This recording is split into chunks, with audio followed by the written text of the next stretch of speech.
How do you identify the ideal roles? In my experience, most people find it to be a very complicated, confusing and time-consuming exercise.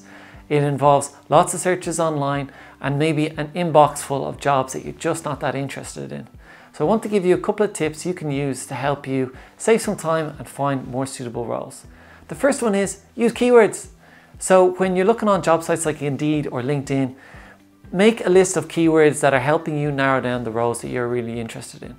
For example, if you're interested in working in software development, you might use the specific types of language that you want to work in.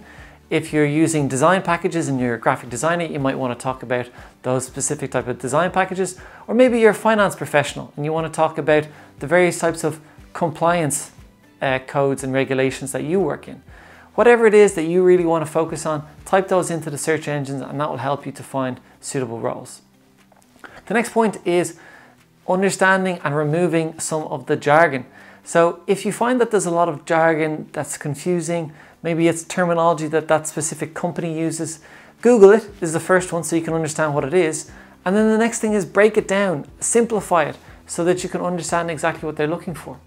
An example would be, some people would say that they've done a lot of planning and organization in their working lives.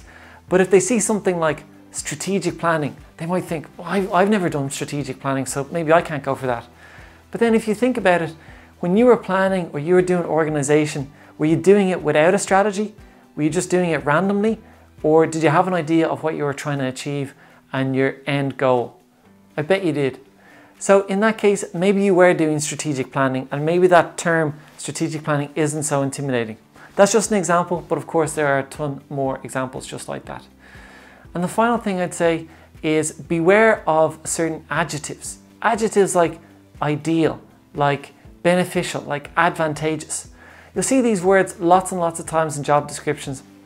And often the default mode that we have when we're looking at these words is we think that means essential, although we know it means ideal or advantageous or beneficial. So read those words exactly for what they are. It means that is an optional extra. It is not an essential. So please keep that in mind. If you have it, it's great. If you don't, that's okay. So I hope those tips have been useful and please give it a try and see how you get on. Thanks for watching.